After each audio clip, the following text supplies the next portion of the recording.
ఓం నమః శివాయ. ఓం నమో నారాయణాయ. ఓం శ్రీ నరదృష్టి నివారణ కాల భైరవాయ నమో నమః. ఓం సూర్య అరిష్టేతు సంప్రాప్తే సూర్య పూజాంచ కారయేత్. సూర్య ధ్యానం ప్రవక్ష్యామి ఆత్మదోషపీడోప ఉపశాంతయే. హరి ఓం. మా ఛానల్కి స్వాగతం. చూస్తున్న వీక్షకులకు ప్రేక్షకులకు ప్రియ కాళభైరవ భగవద్బంధులకి స్వాగతం పలుకుతూ మమ్మల్ని ఎంతగానో ఆదరిస్తూ ఉండబడినటువంటి ప్రియ సోదరీమణులకు సనాతన ధర్మ సంరక్షకులకు వీక్షకుల అందరిపైనను సూర్య భగవానుడి యొక్క ఆశీస్సులు ఉండాలని నిత్యము అందరినీ ఆయురారోగ్యాలుగా కాపాడాలని కోరుకుంటూ 17వ తారీఖు 12వ నెల 2023 నుండి 14 జనవరి 2024 వరకు ఏడాది తర్వాత ధనుసు రాశిలో సంచారం చేయనప్పుడు ఎలాంటి ఫలితాలు ఉంటాయో సవివరంగా సంపూర్ణంగా తెలుసుకుందాం. మేషరాశి వారికి ఏడాది తర్వాత ధనుసు రాశిలో రవి సంచారం చేయనప్పుడు ఎలాంటి ఫలితాలు ఉంటాయో సవివరంగా సంపూర్ణంగా క్లుప్తంగా తెలుసుకుందాం.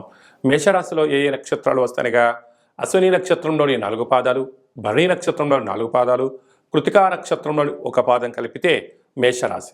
మేషరాశి యొక్క అధిపతి కుజుడు. వీరికి భాగ్యస్థానంలో రవి సంచారం చేయనప్పుడు భార్యాభర్తల మధ్య, ప్రేమికుల మధ్య, పార్ట్నర్షిప్ వ్యవహార కార్యక్రమాల మధ్య సమన్వయ లోపం లేకుండా చూసుకునేటువంటి మానవ ప్రయత్నం మనం చేయగలగాలి. ఎవరైనా ఏదైనా ఒక మాట మాట్లాడేటప్పుడు 1కి 2 సార్లు ఆలోచించుకోవడం. చేస్తున్న వృత్తులలో, ఉద్యోగాల్లో, వ్యాపారంలో అవకతవకలు ప్రతి చోట ఉంటాయి.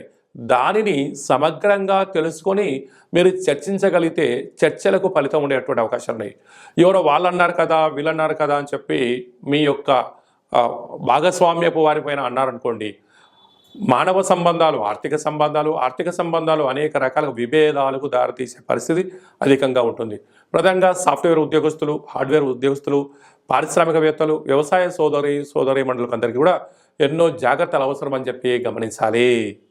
గృహంలో నివసించే అందరిపైనను సూర్య భగవానుడి యొక్క ఆశీస్సులు ఉండగలగాలి అన్నట్లయితే ప్రధానంగా సూర్యుడు ఆరోగ్యకారకుడు, ఆత్మకారకుడు, పితృకారకుడు కనుక తల్లిదండ్రుల మాట పిల్లలు వినకపోవడం, పిల్లలు సక్రమంగా చదువుకోకపోవడం, వేలకు తిండి తినకపోవడం, నిద్ర పోకపోవడం, అనారోగ్య సమస్యలు తెచ్చుకోవడం, ఈ మధ్యకాలంలో ప్రధానంగా మొబైల్ని రాత్రిపూట, టీవీలను అలాగనే కంప్యూటర్ల ముందర గంటల తరబడి కూర్చోవడం వల్ల అనేక మందికి తలనొప్పులు, కంటికి సంబంధించిన సమస్యలు, చర్మ వ్యాధులు, అనేక వ్యాధులు వస్తూ ఉంటాయి.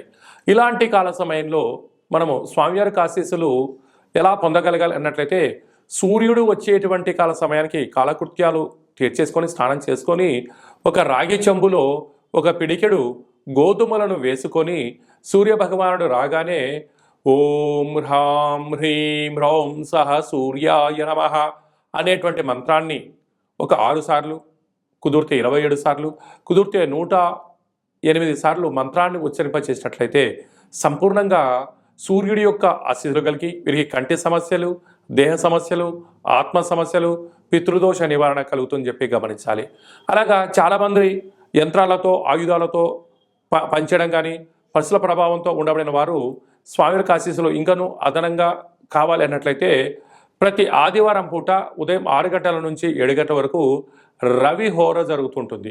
అలాంటి కాల సమయంలో మౌనంగా ఉండడం, ఎరుపు వస్త్రాలు ధరింపచేయడము, ఒక ఎరుపు క్లాతులో 1 కేజీంబాబు గోధుమలను మూటకట్టి వాటిపైన ఒక ఎర్రటిని ఒత్తిని దీపాన్ని వెలిగించి మీకు దిష్టి తీసుకొని ప్రవహించే నీటిలో ఈ ధాన్యాన్ని, క్లాతును దానం చేయడం వల్ల జల జీవరాశులు తిని మీ పైన ఉండబడినటువంటి శత్రు ప్రభావాలు తొలగిపోతాయని చెప్పి గమనించాలి. అలా కుదరలేదు, ఈ యొక్క గోధుమల్ని నీటిలో నానబెట్టి గోమాతకు ఆహారం ఏర్పాటు చేయండి. అలా కుదరలేదు, బ్రాహ్మణుడికి దానం చేయండి, అద్భుతమైన ఫలితం కలుగుతుంది. ఇదల్లా కాదండి, మా వల్ల అయ్యేటువంటి పరిస్థితి లేదు, ఈ పని యొక్క ఒత్తిడిలో నేను ఆరోగ్యాన్ని సక్రమంగా కాపాడుకోలేకపోతున్నాను, మానసిక వేదంతో ఉన్నాను, నిద్రలేని రాత్రులు గడుపుతున్నాను అనేటువంటి పరిస్థితులు కలిగినటువంటి వారందరికీ కూడా ఒక అద్భుతమైనటువంటి రెమెడీ ఏమిటయ్యానగా ప్రతిరోజు స్నానం చేసేటప్పుడు ఒక చిటికెట్ని గోధుమలను అందులో వేసి ఆ నీటితో స్నానం చేయడము ఆరోగ్య యోగము. అలాగనే ఈ యొక్క నవగ్రహ రవి వృక్షకల్ప దేవత అంటారు. అంటే ఎక్కడైతే వృక్షం ఉంటుందో అక్కడ సస్యశ్యామలంగా ఉంటుందని మనకు తెలుసు. అలాగా ఈ రవిగ్రహ కల్పవృక్ష దేవతను గృహంలో కానీ, ఆఫీస్లో కానీ, కారులో కానీ, ఫ్యాక్టరీలో కానీ, కర్మాగారాల్లో ఉంచుకొని ప్రతిరోజు ఒక 6 సార్లు ఓం హ్రాం హ్రీం రోం సహ సూర్యాయ నమః అనే మంత్రాన్ని ఉచ్చరింప చేసుకొని 2 అగరబత్తులు వెలిగించేసి ఈ వృక్షదేవత యొక్క చుట్టూ తిప్పినట్లయితే ఆ గృహంలో నిత్యము ఆయురారోగ్యాలు, ఆనందము, పితృదోషము, అలాగే ఆత్మకు సంబంధించిన దోషాలు, అనారోగ్యము, వాహన ప్రమాదాలు అలాంటివన్నీ కూడా నివారించబడి ఆరోగ్యం భాస్కరాదిత్య అన్నట్టుగా సూర్యభగవానుడు నిత్యము మన ఇంట్లో ఉంటూ ఆయన ఆశీస్సులు మన మీద ప్రసాదించడం జరుగుతుంది. కనుక ఆసక్తి గలవారు ఈ యొక్క కింది నెంబర్ను సంప్రదించి ఆ నవగ్రహ రవి వృక్షకల్ప దేవతను సొంతం చేసుకోగలరు. అలాగనే మీ వ్యక్తిగత జాతకం తెలుసుకోవాలనుకుంటున్నారా? మీరు పుట్టినటువంటి తేదీ, నెల, సంవత్సరం, పుట్టిన సమయాన్ని రాసి మీరు వాట్సాప్లో పంపించగలిగినట్లయితే మీరు పుట్టినప్పుడు గ్రహ గమనాలు ఎలా ఉన్నాయి, ప్రస్తుతం ఎలా ఉంటున్నాయి, రాబోయే కాలంలో ఎలా ఉండబోతున్నాయో సవివరంగా సంపూర్ణంగా 100 సంవత్సరాల జాతకాన్ని వ్రాసి పంపించి మీకు ఎక్స్ప్లెయిన్ చేసి చెప్తూ మిమ్మల్ని ఆధ్యాత్మికమైన కోణంలో ఉన్నత స్థితికి తీసుకొచ్చేంత వరకు సలహాలు సూచనలు ఇవ్వడం జరుగుతుంది. చాలామందికి పుట్టినటువంటి కాల సమయంలో డేట్ ఆఫ్ బర్త్లు లేనటువంటి ఏకైక కారణం చేత మీ పేరు యొక్క మొదటి అక్షరాన్ని అనుసరిస్తూ మీ యొక్క ముఖ కవళికలను, హస్తరేఖలను చూసి గవ్వల ద్వారా కాళభైరవ ఉపాసన చేత భూత, భవిష్యత్, వర్తమానాన్ని తెలియజేయడం జరుగుతుంది. అలాగా మీ అబ్బాయికి కానీ అమ్మాయికి కానీ ఎంతగా చూసినా పెళ్లి సంబంధాలు కుదరడం లేదా? ఎందుకు కుదరట్లేదు? ఎలాంటి అబ్బాయిని ఎలాంటి అమ్మాయిని వధువుగా తెచ్చుకోవాలి? వారి యొక్క వివాహ జాతక పొంతనలో ఎలా ఉంటుందో మీకు సవివరంగా సంపూర్ణంగా కూడా తెలియజేయడం జరుగుతుంది. అలాగనే వివాహమైన దంపతులు తరచుగా గొడవ పడడం, 490 కేసులు పెట్టుకోవడం, కోర్టు సమస్యలు ఎక్కడం అలాంటి పరిస్థితులు ఉండబడిన వారు మీ యొక్క పేర్లు పంపించినట్లయితే ఆ పార్వతీ పరమేశ్వరులాగా మీరు నిత్యము కలిసి ఉండడానికి ఆధ్యాత్మిక సలహాలు సూచనలు జరుగుతుంది.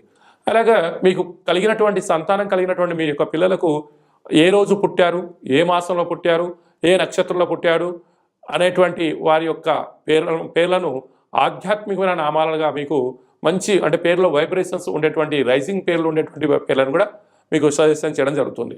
అలాగనే కాళభైరవ మంత్ర సాధన చేయాలనుకుంటున్న వారు కానీ, కాళభైరవ మంత్ర ఉపాసన చేయాలనుకుంటున్న వారు మన యొక్క దేవాలయంలో ఆధ్యాత్మికమైనటువంటి మీకు మంత్ర ఉపదేశాన్ని కూడా చేయడం జరుగుతుంది.